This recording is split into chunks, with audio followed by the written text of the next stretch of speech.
Welcome to இந்த channel. இன்றைக்கி நம்மளுடைய சேனலில் எப்பவும் போல் ஒரே மாதிரி கிரேவி சாப்பிட்டு நாக்கு செத்து போச்சா நல்லா சுருக்குன்னு தாவா ஸ்டைல் ஒரு சிக்கன் கிரேவி பார்க்கலாமா? வாங்க எப்படி பண்ணலாங்கிறத பார்த்துலாம். ஜார் எடுத்துக்கோங்க. அதில் ஒரு சின்ன துண்டு பட்டை ஆட் பண்ணிவிட்டு ரெண்டு கிராம்பு ஆட் பண்ணிக்கோங்க. ஒரு ஏலக்காய் ஆட் பண்ணிவிட்டு ஸ்டார் அனஸில் சின்னதாக ஒரு பீஸை உடச்சி எடுத்துக்கோங்க. அதுக்கப்புறம் ஒரு பிரியாணி இலை ஆட் பண்ணிவிட்டு ஒரு ஸ்பூன் மிளகு எடுத்துக்கோங்க. இதை நல்லா கொரன்னு ஒரு பவுடராக அடித்து எடுத்துக்கிடலாம். இதுதான் நம்மளுக்கு ஃப்ளேவர் கொடுக்க போகுது. அதுக்கப்புறம் ஒரு பேஸ்ட் நம்மளுக்கு வேணும் குழம்புக்கு. ஒரு பெரிய சைஸ் பல்லாரியை நான் கட் பண்ணி வச்சுருக்கேன் ரஃபாக. அதுக்கப்புறம் இஞ்சி பூண்டு எப்பவும் போல் இஞ்சி பூண்டு பேஸ்ட்டுக்கு எப்படி அரைப்போமோ அதே மாதிரி எடுத்துருக்கேன். அதுக்கப்புறம் 2 பச்சை மிளகாய் எடுத்துகிட்டு இதை நல்லா பேஸ்ட்டாக அரைச்சி எடுத்துக்கலாம். அதுக்கப்புறம் ஒரு குழிக்கரண்டி அளவுக்கு எண்ணெய் எடுத்துக்கிறேன். இது ஒரு 5லேருந்து ஒரு 10 ml கிட்டே இருக்குன்னே வச்சுக்கோங்களேன்.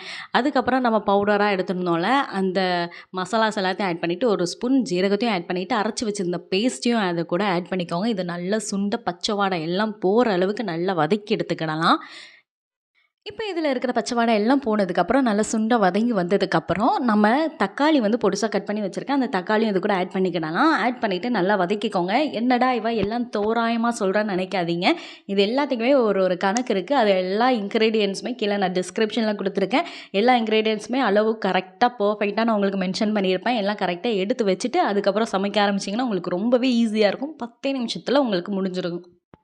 இப்போ இதுக்கு தேவையான மசாலாலாம் ஆட் பண்ணிடலாம். நான் ஒரு சின்ன டீஸ்பூன் அளவுக்கு மஞ்சத்தூளை ஆட் பண்ணியிருக்கேன். 1 டேபிள் ஸ்பூன் அளவுக்கு Kashmiri chilli powder, 1 table spoon அளவுக்கு தனியா பவுடர், கொஞ்சோண்டு உப்பு உங்களோட டேஸ்ட்டுக்கு ஆட் பண்ணிவிட்டு நல்லா வதக்கிக்கோங்க. இந்த மசாலாவில் இருக்கிற ராஸ்மெல் கொஞ்சம் போகணும். அதுக்காக லைட்டாக வதக்கிட்டு அதுக்கப்புறம் இதுக்கு கூட நம்ம சிக்கன் ஆட் பண்ணணும். சிக்கன் எப்படிப்பட்ட சிக்கன் வாங்கணும்னா நெஞ்சு சதன்னு கேட்டால் தருவாங்க. போன்லெஸ் பீசஸாக வாங்கிக்கோங்க. அதில் இருக்கிற ஸ்கின் எல்லாத்தையுமே எடுத்துகிட்டு ஃப்ரெஷ்ஷான சிக்கனை ஆட் பண்ணிவிட்டு அதை லைட்டாக அந்த மசாலாவில் நல்லா கோட் பண்ணதுக்கப்புறம் ஒரு டேபிள் ஸ்பூன் அளவுக்கு கறி மசாலா தூள் ஆட் பண்ணணும்.